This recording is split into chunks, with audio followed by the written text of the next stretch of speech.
જય માતા ખેડૂત મિત્રો, સ્વાગત છે તમારું ખેડૂત પુસ્તક ચેનલમાં। આજે તારીખ 13 જૂન 2024 ને આજની સવારની હવામાન અપડેટની અંદર માહિતી મેળવીએ તો ગુજરાતની અંદર ચોમાસાએ પ્રવેશ કરતાની સાથે ચોમાસું નબળું પડ્યું છે। હવે ગુજરાતની અંદર વાવણીના વરસાદની સંભાવના ક્યારે છે તેની સંપૂર્ણ માહિતી મેળવશું। આ સાથે જ આગામી દિવસો દરમિયાન કયા કયા વિસ્તારની અંદર હળવા સામાન્ય વરસાદની સંભાવનાઓ છે તેની વિસ્તાર વાઇઝ માહિતી મેળવશું। ચેનલમાં નવા હોય તો ચેનલને સબસ્ક્રાઇબ કરી નાખજો અને વિડીયોને લાઇક આપીને શેર કરી દેજો। ગુજરાતની અંદર ચોમાસાએ પ્રવેશ કરી લીધો છે, તેની સાથે ચોમાસું એટલે નબળું પડ્યું છે। ખાસ કરીને આ વર્ષે આ પ્રથમ ઘટના બની છે। ખાસ કરીને ચોમાસું તેની નિર્ધારિત સમય પ્રમાણ કરતાં 4 દિવસ વહેલું પહોંચ્યું છે ગુજરાતની અંદર। તેની સાથે હવે ગુજરાતની અંદર ચોમાસું નિષ્ક્રિય થઈ રહ્યું છે, પરંતુ આગામી દિવસમાં 4-5ના ગેપ બાદ ફરીવાર ચોમાસું એક્ટિવેટ થાય તેવી શક્યતા રહેલી છે। હવામાન વિભાગે આગાહી કરતા જણાવ્યું છે કે આગામી 18-19 જૂનથી ફરીવાર ચોમાસું એક્ટિવેટ થાય તેવી શક્યતા રહેલી છે। અને વાવણી લાયક વરસાદની વાત કરવામાં આવે તો 18 અને 19 જૂન દરમિયાનથી સૌરાષ્ટ્ર અને દક્ષિણ ગુજરાતની અંદર વાવણી લાયક વરસાદની શરૂઆત થાય તેવી સંભાવનાઓ રહેલી છે। રાબેતા મુજબ 21 થી લઈને 30 જૂન વચ્ચે ગુજરાતના મોટાભાગના વિસ્તારની અંદર વાવણી લાયક વરસાદ નોંધાય તેવું અનુમાન દેખાઈ રહ્યું છે। વાવણીના વરસાદની વાત કરીએ તો 20 અને 21 તારીખ દરમિયાન સૌરાષ્ટ્ર અને દક્ષિણ ગુજરાતના ભાગોની અંદર વાવણી લાયક વરસાદની સંભાવના દેખાઈ રહી છે। ખાસ કરીને આગામી દિવસોમાં ફરી અરબી સમુદ્ર વધુ એક્ટિવેટ થશે, જેના કારણે વાવણી લાયક વરસાદ નોંધાશે, જેમાં ભાવનગર, અલંગ, મહુવા, તળાજા એ વિસ્તાર, ઉના, વેરાવળ, ગીર સોમનાથ, જૂનાગઢ, અમરેલી, પોરબંદર, દ્વારકા સહિતના ભાગોની અંદર 20 અને 21 તારીખ દરમિયાન વાવણી લાયક વરસાદ નોંધાઈ શકે છે। દક્ષિણ ગુજરાતના તમામ જિલ્લાઓની અંદર વરસાદની સંભાવના છે, જેમાં વલસાડ, વાપી, કપરાડા, આહવા, ડાંગ, વ્યારા, નવાપુર, સુરત, બારડોલી, તાપી જિલ્લો, ભરૂચ, રાજપીપળા, નર્મદા, ડેડિયાપાડા, અમોદ એ તમામ ભાગોની અંદર 20 અને 21 તારીખ દરમિયાન વાવણી લાયક તેમજ ભારે વરસાદની સંભાવના હવામાન વિભાગે વ્યક્ત કરી છે। તો ખાસ કરીને કોઈ ખેડૂત ભાઈને ડરવાની જરૂર નથી, ફક્ત આગામી 4-5 દિવસ દરમિયાન ચોમાસું નિષ્ક્રિય એટલે કે ખાસ કરીને મંદ ગતિમાં જોવા મળે તેવી સંભાવના છે, પરંતુ ફરીવાર એક્ટિવેટ થઈને 18 અને 19 તારીખ દરમિયાન ગુજરાતના મોટાભાગના વિસ્તારને વરસાદથી કવર કરે તેવી સંભાવના રહેલી છે। હવે મિત્રો આગામી દિવસમાં એટલે કે 18 તારીખ સુધીની આગાહીની વાત કરવામાં આવે તો ગુજરાતની અંદર અત્યારે ખાસ કરીને અમુક વિસ્તારોની અંદર વાવણી લાયક વરસાદ નોંધાઈ રહ્યા છે।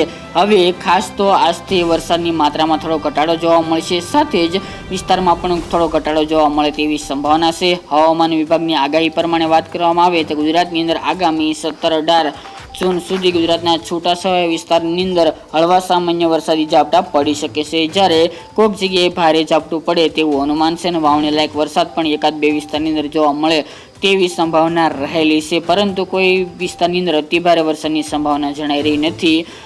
આગાહી પ્રમાણે વાત કરીએ તો આજે તેમજ આવતીકાલે 14 તારીખ દરમિયાન વરસાદની સંભાવના દક્ષિણ ગુજરાતના તમામ જિલ્લાઓ અને ખાસ કરીને દક્ષિણ ગુજરાતના દરિયાકાંઠાના વિસ્તારો અને સૌરાષ્ટ્રના દક્ષિણ દરિયાકાંઠા વિસ્તારની અંદર હળવા સામાન્ય વરસાદની સંભાવના છે। એ સિવાય મધ્ય પૂર્વ અને ઉત્તરના ભાગોની અંદર કોઈક જગ્યાએ વરસાદી ઝાપટા પડી શકે છે આગામી દિવસની અંદર, જેમાં સુરત, વલસાડ, નવસારી, તાપી, ડાંગ, ભરૂચ, અંકલેશ્વર, રાજપીપળા, નર્મદા તેમજ પૂર્વની અંદર દાહોદ, ગોધરા, છોટાઉદેપુર, વડોદરા, પંચમહાલ, મહીસાગર અને અરવલ્લી જેવા ભાગોની અંદર કોઈ જગ્યાએ છૂટાછવાયા વિસ્તારની અંદર ગાજવીજ સાથે વરસાદી માહોલ જોવા મળે તેવી સંભાવના દેખાઈ રહી છે।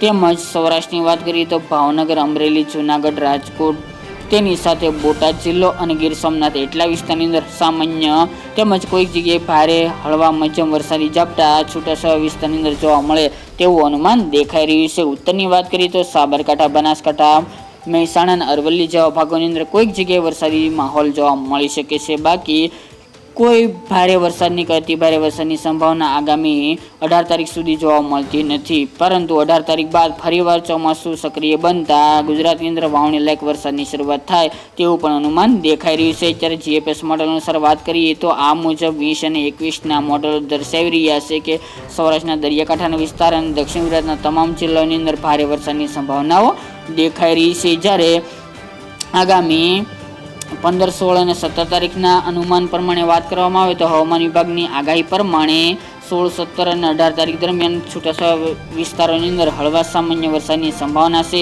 જેમાં પણ દક્ષિણ ગુજરાત અને સૌરાષ્ટ્રનો સમાવેશ જોવા મળી રહ્યો છે. ખાસ કરીને દરિયાકાંઠાના વિસ્તારની અંદર હળવા સામાન્ય વરસાદી ઝાપટા પડી શકે છે.